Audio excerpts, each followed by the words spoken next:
السلام علیکم، میں ہوں شاہزیب خانزادہ۔ امریکہ اور ایران کے درمیان مفاہمتی یادداشت پر عمل درآمد شروع ہو گیا ہے، جبکہ سوئٹزرلینڈ میں اعلیٰ سطح پر دونوں ممالک کے وفود کے درمیان مذاکرات کا ایک دور بھی ہو چکا ہے اور تکنیکی سطح پر مذاکرات بھی جاری ہیں، اور اس حوالے سے اہم پیش رفت کی خبر بھی سامنے آئی ہے۔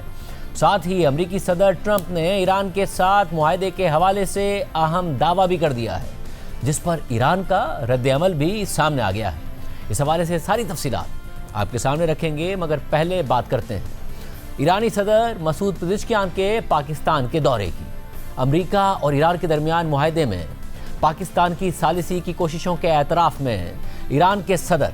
مسعود پزشکیان آج ایک روزہ دورے پر اسلام آباد پہنچ گئے ہیں، اور ان کی وزیر اعظم شہباز شریف، صدر آصف علی زرداری اور army chief field marshal Asim Munir سمیت دیگر اعلیٰ حکام سے اہم ملاقاتیں ہوئی ہیں، اور یہ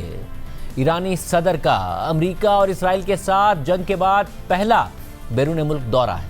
آج دوپہر میں ایرانی صدر مسعود پزشکیان اعلیٰ سطح کے وفد کے ساتھ راولپنڈی کے نور خان ایئر بیس پہنچے، اور 21 توپوں کی سلامی کے ساتھ صدر آصف علی زرداری اور وزیر اعظم شہباز شریف سمیت دیگر اعلیٰ حکام نے ایرانی وفد کا استقبال کیا۔ اس سے پہلے پاکستان کی فضائی حدود میں داخل ہوتے ہی پاک فضائیہ کے لڑاکا طیاروں نے ایرانی صدر کے طیارے کو اپنے حفاظتی حصار میں لے کر نور خان ایئر بیس تک پہنچایا، اور ان مناظر کی ویڈیو بھی سامنے آئی۔ جبکہ ایرانی صدر سے پہلے ایران کے وزیر خارجہ عباس عراقچی بھی عمان کا دورہ کرنے کے بعد آج براہ راست پاکستان پہنچے تھے، اور وہ وزیر اعظم شہباز شریف کے ساتھ ایرانی صدر مسعود پزشکیان کا استقبال کرنے کے لیے نور خان ایئر بیس پر موجود تھے۔ اس کے بعد پھر ایرانی صدر وفد کے ہمراہ وزیر اعظم ہاؤس پہنچے، جہاں وزیر اعظم شہباز شریف نے ان کا استقبال کیا اور ان کے اعزاز میں گارڈ آف آنر بھی دیا گیا۔ پھر دونوں رہنماؤں کی وفود کی سطح پر ملاقات ہوئی، جس میں مذاکرات سمیت دیگر علاقائی معاملات اور باہمی تعلقات پر گفتگو ہوئی۔ ساتھ ہی ایرانی صدر مسعود پزشکیان نے ایوان صدر میں صدر آصف علی زرداری سے بھی اہم ملاقات کی، جبکہ ISPR کے مطابق ایرانی صدر کی آرمی چیف اور chief of defence forces field marshal Asim Munir سے بھی اہم ملاقات ہوئی، اور ملاقات کے دوران ایرانی صدر نے مذاکرات میں پاکستان کے تعمیری اور ذمہ دارانہ کردار سمیت کشیدگی میں کمی اور علاقائی استحکام کے لیے پاکستان کے کردار کو سراہا اور پاکستان کی کوشش اعتراف بھی کیا۔ جبکہ پاکستان آنے سے پہلے آج ایرانی صدر مسعود پزشکیان نے ایکس پر پوسٹ کرتے ہوئے لکھا کہ مذاکرات کی کامیابی طے شدہ ذمہ داریوں کی مکمل طور پر پابندی اور ان کے درست نفاذ پر منحصر ہے۔ اس راستے پر پیش رفت کا اندازہ عملی طور پر ان ذمہ داریوں پر عمل درآمد سے لگایا جائے گا جنہیں قبول کیا گیا ہے۔ معاہدے کے متن سے باہر دیے گئے بیانات مذاکرات کو آگے بڑھانے میں مدد نہیں دیتے، یعنی کہ واضح طور پر صدر ٹرمپ جو کبھی کوئی بیان دے رہے ہیں، کبھی سوشل میڈیا پر آ کر کوئی بات کر دیتے ہیں، آج بھی ان کی طرف سے بات کی گئی اس طرف اشارہ کر رہے ہیں کہ یہ مدد نہیں دیتے مذاکرات کے تحت معاملات کو آگے بڑھانے میں۔ اس ساری صورتحال میں مذاکرات کے حوالے سے امریکہ اور ایران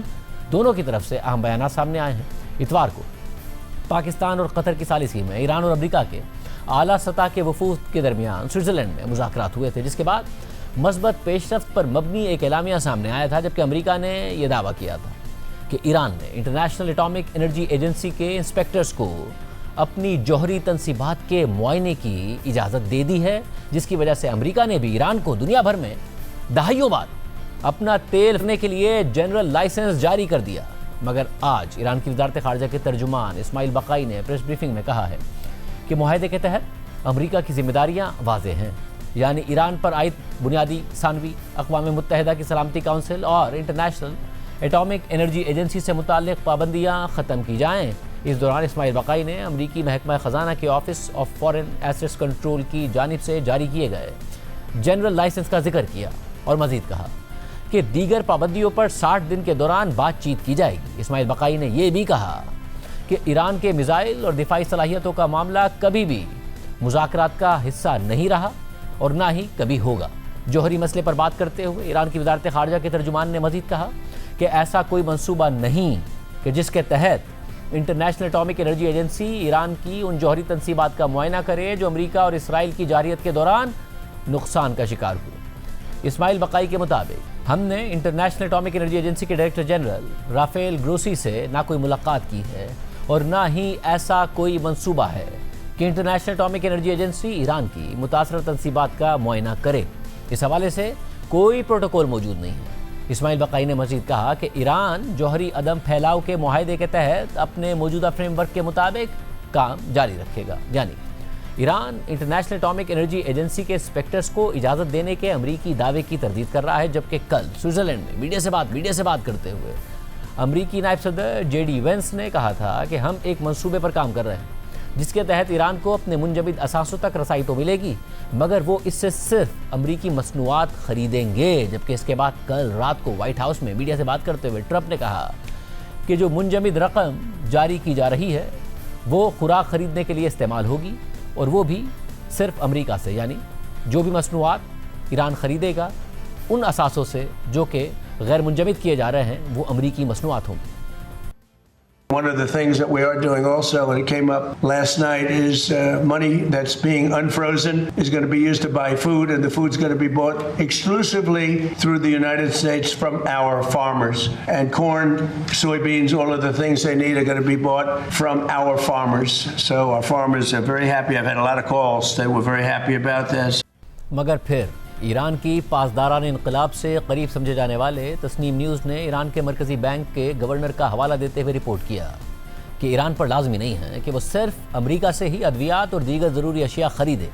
تسنیم نیوز کے مطابق ایران کے مرکزی بینک کے گورنر عبد الناصر ہمتی نے کہا ہے کہ ایران پر کوئی ایسی پابندی یا ذمہ داری نہیں ہے کہ وہ زرعی مصنوعات صرف امریکہ سے ہی خریدے، اور انہوں نے صدر ٹرمپ سمیت امریکی حکام کے بیانات کو مسترد کر دیا ہے۔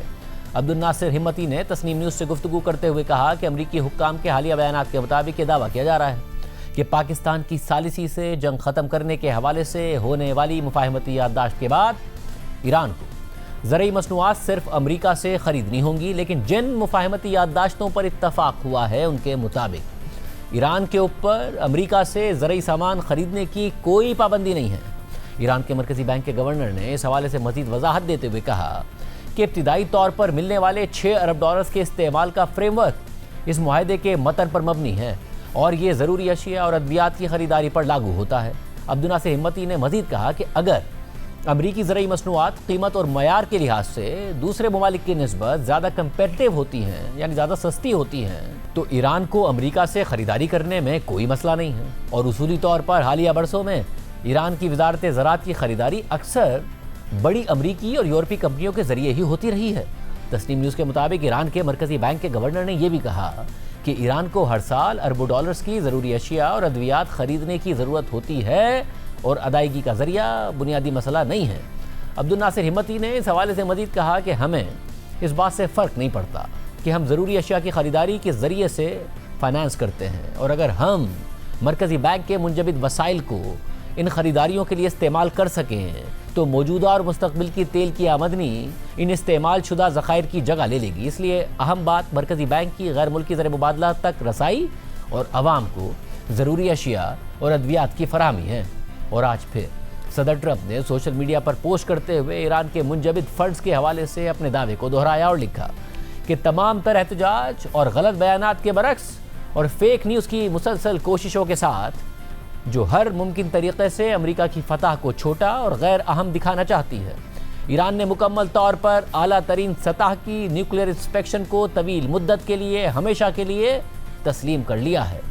اس سے نیوکلیئر پروگرام کے حوالے سے ایمانداری یقینی بنے گی۔ اگر ایرانی حکام اس بات پر راضی نہیں ہوتے تو مزید مذاکرات نہیں ہوں گے۔ ٹرمپ کے مطابق اس رعایت اور ایران کی جانب سے دی جانے والی دیگر بڑی رعایتوں کی بنیاد پر میں نے فیصلہ کیا ہے کہ اسٹریٹ آف ہرمز کو کھلا رکھا جائے گا اور مزید کوئی بحری ناکہ بندی نہیں ہوگی، تاہم امریکہ کے تمام بحری جہاز اپنی جگہ موجود رہیں گے تاکہ دوبارہ ضرورت پڑنے کی صورت میں ناکہ بندی دوبارہ شروع کی جا سکے، مگر یہ ناکہ بندی اس وقت بہت ناممکن نظر آتی ہے۔ ٹرمپ نے مزید لکھا کہ جو پابندیاں امریکہ ختم کر رہا ہے یا جو رقم امریکی خزانہ جاری کر رہا ہے وہ امانت کے طور پر رکھی جائے گی، جسے امریکہ کنٹرول کرے گا، اور اس رقم کو صرف خوراک اور طبی سامان کی خریداری کے لیے استعمال کیا جائے گا، اور وہ بھی صرف امریکہ سے، جس میں مکئی، گندم اور سویابین شامل ہیں۔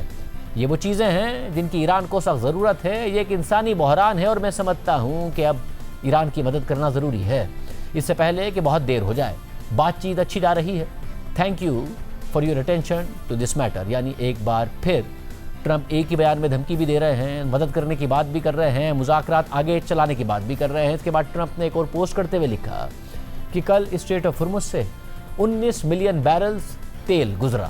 جو اب تک کا ایک ریکارڈ ہے۔ تیل کی قیمتیں تیزی سے گر رہی ہیں اور دنیا پہلے سے زیادہ محفوظ جگہ بن گئی ہے۔ اس ساری صورتحال میں ایران کے نائب وزیر خارجہ اور امریکہ کے ساتھ تکنیکی مذاکرات میں ایرانی وفد کے سربراہ کاظم غریب آبادی نے کہا ہے کہ اسلام آباد مفاہمتی یادداشت کے نفاذ کی نگرانی کے لیے قائم اعلیٰ سطحی کمیٹی کا اجلاس اتوار کو ہوا اور پیر کی صبح تک جاری رہا۔ اس دوران تکنیکی سطح پر بھی مذاکرات ہوئے تاکہ اس یادداشت اور اعلیٰ سطح کے اجلاس کے اختتامی بیان پر عمل درآمد کے لیے عملی طریقہ کار طے کیا جا سکے۔ کاظم غریب آبادی کے مطابق ان مذاکرات کے نتیجے میں فریقین کے درمیان ضروری مفاہمتیں طے پا گئیں اور طے پانے والے معاہدوں کی بنیاد پر آئندہ مذاکرات اعلیٰ سطح کی کمیٹی کی نگرانی میں ہوں گے، جس میں ایران کی پارلیمنٹ کے اسپیکر محمد باقر قالیباف، ایرانی وزیر خارجہ عباس عراقچی، امریکہ کے نائب صدر جے ڈی وینس اور پاکستان اور قطر کے وزراء اعظم شہباز شریف اور شیخ محمد بن عبد الرحمن الثانی شریک ہوں گے۔ کاظم غریب آبادی نے مزید کہا کہ فریقین نے 4 ورکنگ گروپس کے قیام پر بھی اتفاق کر لیا ہے، جو پابندیوں کے خاتمے، جوہری امور، تعمیر نو اور اقتصادی ترقی اور نگرانی اور عمل درآمد پر کام کریں گے، اور چاروں ممالک کے تکنیکی وفود کے سربراہان ان 4 ورکنگ گروپس اور 2 نئے قائم شدہ سیلز کی نگرانی کریں گے اور پیش رفت کے حوالے سے اعلیٰ سطح کی کمیٹی کو رپورٹ کریں گے۔ ایران کے نائب وزیر خارجہ نے یہ بھی کہا کہ تکنیکی مذاکرات میں ایران کے تیل، پیٹروکیمیکل اور پیٹرولیم مصنوعات کی فروخت کے لیے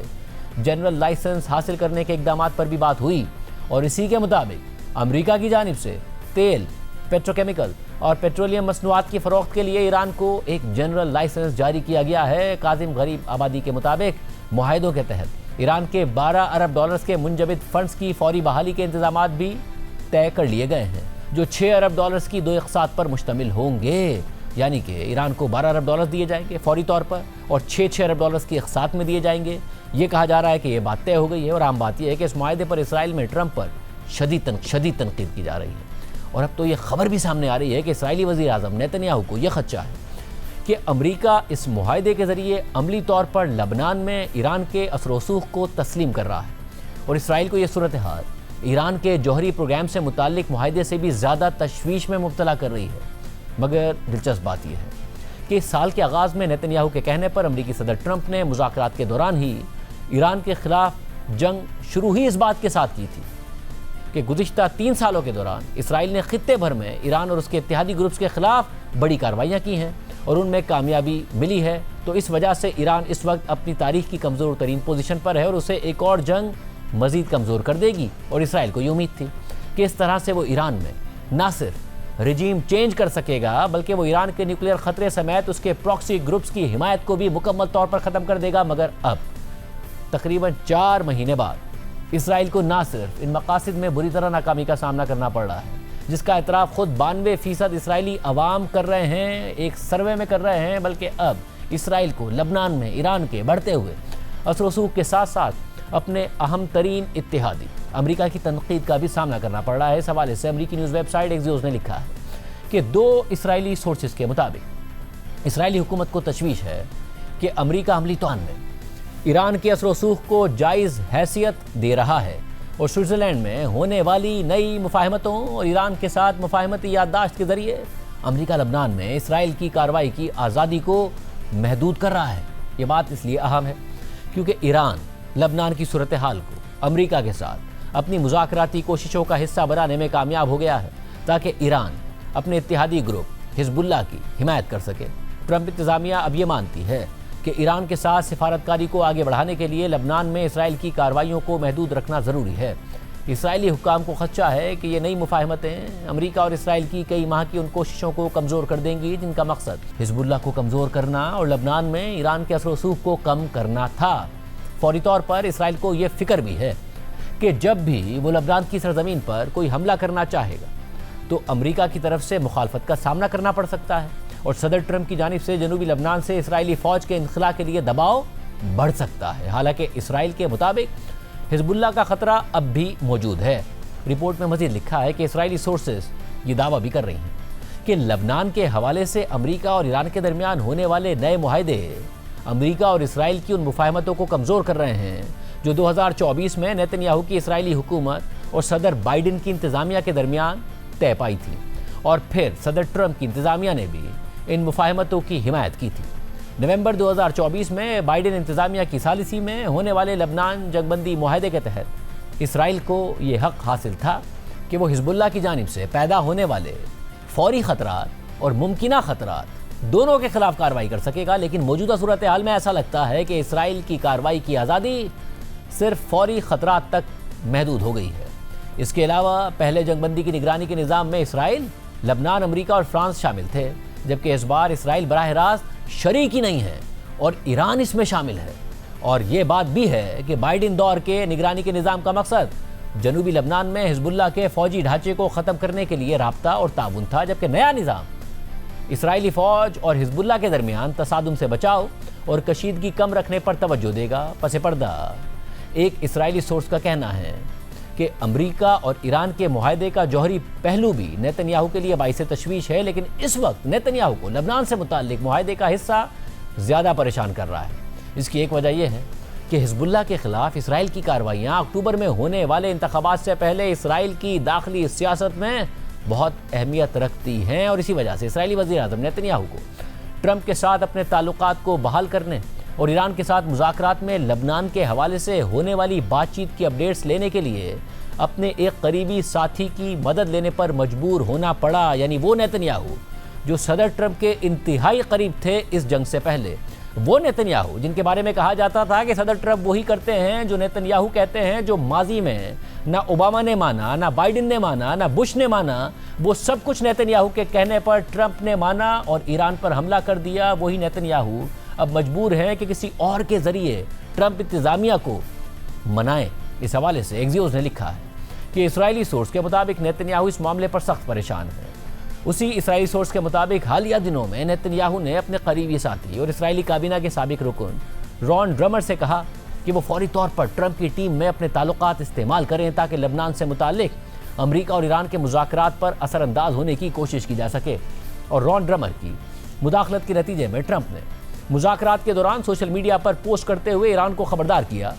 کہ اگر اس نے حزب اللہ کو قابو میں نہ رکھا تو امریکہ ایران پر حملہ کر سکتا ہے۔ اور یہ اسی دوران ہوا جب سوئٹزرلینڈ میں مذاکرات ہو رہے تھے اور اس سوشل میڈیا پوسٹ کی وجہ سے ایرانی وفد ناراض ہو گیا تھا۔ ایکزیوس کے مطابق جبکہ ایک امریکی عہدیدار نے رون ڈرمر کی انوالومنٹ کی تصدیق کی اور بتایا کہ سوئٹزرلینڈ میں موجود امریکی مذاکرات کاروں نے اتوار کے روز کئی بار رون ڈرمر سے بات کی تاکہ انہیں ایران کے ساتھ مذاکرات کی پیش رفت سے آگاہ کیا جائے اور ان کی رائے حاصل کی جائے۔ جبکہ ایک سینئر امریکی عہدیدار کے مطابق ایران کئی دہائیوں سے لبنان میں گہرا اثر و رسوخ رکھتا ہے، اس لیے اسرائیل کو لبنان کے حوالے سے قائم نئے میکینزم کے بارے میں فکر مند ہونے کی ضرورت نہیں۔ امریکی عہدیدار کا مزید کہنا تھا کہ اسرائیل اس میکینزم سے باہر نہیں ہے کیونکہ امریکہ اس میکینزم کا حصہ ہے، مگر پھر مبینہ طور پر اسرائیلی لابی کے دباؤ کے بعد کی جانے والی ٹرمپ کی اس دھمکی آمیز پوسٹ سے مذاکرات ڈیریل ہونے لگے، اور خود امریکی نائب صدر جے ڈی وینس نے اس بات کا اعتراف کیا کہ ٹرمپ کی دھمکی کے بعد ایرانیوں نے مذاکرات چھوڑنے کی دھمکی دی تھی، مگر پھر ہم نے ان سے بات کر کے صورتحال کو سنبھال لیا۔ جبکہ اب ایران کی مذاکراتی ٹیم کے سربراہ محمد باقر قالیباف کا بھی اس حوالے سے موقف سامنے آیا ہے، اور ایرانی میڈیا سے بات کرتے ہوئے محمد باقر قالیباف نے کہا ہے کہ مذاکرات کے دوران ٹرمپ کی دھمکی کا پتہ چلنے کے بعد انہوں نے امریکی نائب صدر جے ڈی وینس سے کہا کہ ہم یہاں مذاکرات کر رہے ہیں، لیکن آج آپ کے صدر نے پھر دھمکیاں دے دی ہیں۔ یہ بات اچھی طرح سمجھ لیں کہ ہم کبھی دھمکی یا دباؤ کے تحت مذاکرات نہیں کرتے۔ محمد باقر قالیباف نے مزید بتایا کہ پھر اس کے بعد ہم نے مذاکرات ختم کر دیے اور ہم باہر آ گئے اور واپس نہیں گئے۔ اس دوران امریکہ نے ثالثوں کے ذریعے دوبارہ ملاقات کی کوشش کی لیکن ہم نے انکار کر دیا۔ مذاکرات کے دوران مجھے پتا چلا کہ ٹرمپ نے ہمارے صدر، مذاکراتی ٹیم اور ہمارے ملک پر ممکنہ حملوں کے بارے میں دھمکی آمیز بیانات دیے ہیں، جس کے بعد میں نے امریکی صدر جے ڈی وینس سے کہا کہ ہم یہاں مذاکرات کر رہے ہیں اور دستخط شدہ معاہدے کی پہلی شرط یہ ہے کہ کوئی دھمکی یا دباؤ نہیں ہونا چاہیے، لیکن آج آپ کے صدر نے دھمکیاں دی ہیں۔ یہ بات اچھی طرح سمجھ لیں کہ ہم کبھی دھمکی یا دباؤ کے تحت مذاکرات نہیں کرتے، اور پھر اس کے بعد ہم نے مذاکرات ختم کر دیے اور باہر آ گئے اور واپس نہیں گئے۔ اس دوران امریکہ نے ثالثوں کے ذریعے دوبارہ ملاقات کی کوشش کی لیکن ہم نے انکار کر دیا۔ اس کے بعد پاکستان کے فیلڈ مارشل عاصم منیر، قطری وزیر خارجہ اور دیگر ثالث ہمارے پاس آئے تو ہم نے انہیں بتایا کہ ہم ان سے بات کریں گے لیکن ہم امریکی فریق سے براہ راست بات نہیں کریں گے. اور پھر ان مذاکرات اور 80 منٹ کی ابتدائی گفتگو کے نتیجے میں وہ اعلامیہ سامنے آیا جو بعد میں پاکستانی اور قطری فریق کی طرف سے جاری کیا گیا. یعنی پاکستان کی اور قطر کی کوششوں سے فائنلی ایک اعلامیہ سامنے آیا، بات آگے بڑھی اور اب مزید آگے بڑھ رہی ہے. ساری صورتحال میں امریکی اخبار فائنینشل ٹائمز نے ایران کے ساتھ معاہدے پر اسرائیلی وزیر اعظم نیتن یاہو کی بڑھتی ہوئی تشویش اور فرسٹریشن پر تجزیہ کرتے ہوئے لکھا ہے کہ صرف 4 ماہ پہلے نیتن یاہو نے ایران کے خلاف امریکہ اور اسرائیل کی مشترکہ جنگ کی اپنی دہائیوں پرانی سیاسی خواہش کو پورا ہوتے ہوئے دیکھا، لیکن یہ منصوبے کے مطابق جاری نہیں رہ سکی، جس سے اسرائیل میں ایران کے خلاف حتمی جنگ قرار دیا جا رہا تھا. اور صدر ٹرمپ کا ایران کے ساتھ عبوری معاہدہ اسرائیل میں شدید غصے اور تشویش کی وجہ بن گیا ہے، اور اسرائیلی ناقدین نے اسے ایک بہت بڑی اسٹریٹجک ناکامی قرار دیا ہے، جس کی ذمہ داری ایک کمزور امریکی قیادت پر ڈال دی گئی ہے. مگر امریکہ نے اس پر سخت رد عمل دیا ہے، اور امریکی نائب صدر جے ڈی وینس نے اسرائیل کو خبردار کیا ہے کہ وہ حقیقت کو سمجھ کر اس کا سامنا کرے. نیتن یاہو کو ٹرمپ کی اقتدار میں واپسی کے بعد ہونے والی ملاقاتوں میں بار بار پذیرائی ملی تھی. دونوں رہنماؤں کی صدر ٹرمپ کی حلف برداری اور جنگ کے آغاز کے درمیان کم از کم 7 ملاقاتیں ہوئیں، لیکن فروری میں ہونے والی ایک اہم ملاقات کے بعد سے ٹرمپ اور نیتن یاہو دوبارہ ایک ساتھ نظر نہیں آئے. اور گزشتہ ہفتے امریکہ اور ایران کے درمیان طے پانے والی مفاہمتی یادداشت اس بات کی واضح ترین علامت ہے کہ امریکہ اور اسرائیل کے مفادات میں نمایاں اور بنیادی فرق پیدا ہو چکا ہے. اس معاہدے میں لبنان کا محاذ شامل ہونے کے باوجود ایران کے بیلسٹک میزائل پروگرام یا خطے میں ایران کی پراکسی گروپس کی حمایت کا کوئی ذکر نہیں ہے. حالانکہ اسرائیل طویل عرصے سے مطالبہ کرتا رہا ہے کہ یہ معاملات بھی معاہدے کا حصہ ہونے چاہیے. ایک سابق اعلیٰ اسرائیلی عہدیدار کے مطابق امریکہ اور ایران کے معاہدے میں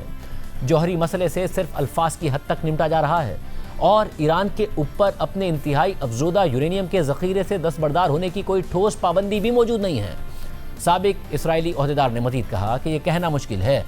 کہ یہ کتنا بڑا اسٹریٹجک نقصان ہے، اور جنگ سے پہلے کے مقابلے میں صورتحال یقینی طور پر زیادہ خراب ہے، خاص طور پر اس لیے کہ اب ہم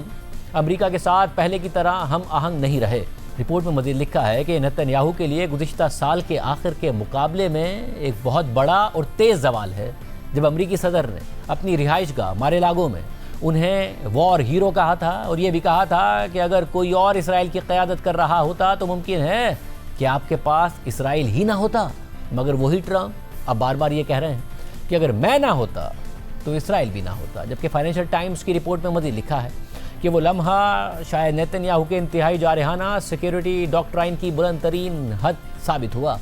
جسے 7 اکتوبر 2023 کو حماس کے حملے کے جواب میں پورے مشرق وسطیٰ میں ایک کے بعد ایک میدان جنگ میں کامیابی حاصل کی. لبنان سے لے کر غزہ اور شام تک اس سال کے آغاز تک اسرائیل کے دشمن بری طرح کمزور ہو چکے تھے، اور اسرائیلی فوج مختلف بفر زونز پر قابض ہو چکی تھی اور تقریباً آزادانہ طور پر حملے کر رہی تھی، اور وہ بھی اکثر امریکی ثالثی سے ہونے والی ایسی جنگ بندیوں کے تحت جو اسرائیل کے لیے بہت سازگار تھیں. اور ایرانی حکومت 2025 کی 12 روزہ جنگ کے بعد ابھی تک سنبھل ہی رہی تھی، اور اس کی معیشت بھی شدید دباؤ کا شکار تھی. اس جنگ کے ختم ہونے کے 6 ماہ بعد ایران میں حکومت مخالف بڑے پیمانے پر احتجاج بھی شروع ہو گئے تھے. ٹرمپ کی ایرانی عوام کی مدد کے وعدے نے تیزی سے ایک مکمل فوجی کارروائی کی شکل اختیار کر لی، جس میں نیتن یاہو نے بھی کردار ادا کیا. اس سے پہلے کئی امریکی صدور نیتن یاہو کی ایران کے خلاف کارروائی کی درخواستیں مسترد کر چکے تھے، مگر یہ منصوبہ ناکام ثابت ہوا. بھاری نقصانات کے باوجود ایرانی حکومت نے ایسا تاثر دیا کہ اس جنگ نے اس کی پوزیشن کو مزید مضبوط کر دیا ہے. لیکن شاید نیتن یاہو کے لیے سب سے بڑا مسئلہ صدر ٹرمپ سے بڑھتی ہوئی دوری ہے. امریکی صدر کی حمایت اسرائیلی عوام میں تیزی سے کم ہو رہی ہے. اسرائیل کے چینل 12 کے ایک سروے کے مطابق صرف 13% اسرائیلی عوام اب بھی ٹرمپ پر اعتماد کرتے ہیں کہ وہ اسرائیل کے مفادات کا تحفظ کریں گے، جبکہ نیتن یاہو کا حامی اسرائیلی میڈیا ٹرمپ کو ناکام قرار دے رہا ہے. رپورٹ میں مزید لکھا ہے کہ ایران نے واضح کر دیا ہے کہ وہ لبنان کے تنازع پر امریکہ کے ساتھ بڑے مذاکرات کو روکنے کے لیے تیار ہے، جس سے نیتن یاہو کے لیے محدود گنجائش رہ گئی ہے کہ وہ اپنے سب سے اہم اور سب سے بڑے اتحادی کی شدید ناراضی کا خطرہ لیے بغیر زیادہ کچھ کر سکے. سابق امریکی سفارتکار اور اسرائیل میں امریکہ کے سفیر رہنے والے ڈین شپیرو کے مطابق ٹرمپ کی ایران کے ساتھ معاہدہ کر کے نقصان کم کرنے اور معاملہ ختم کرنے کی خواہش اس بات کی علامت ہے کہ وہ مشرق وسطیٰ میں اپنی مداخلت کم کرنے اور پیچھے ہٹنے کے خواہش مند ہیں. ڈین شپیرو کا مزید کہنا ہے کہ اب مستقبل کے امریکی صدور بھی تقریباً یقینی طور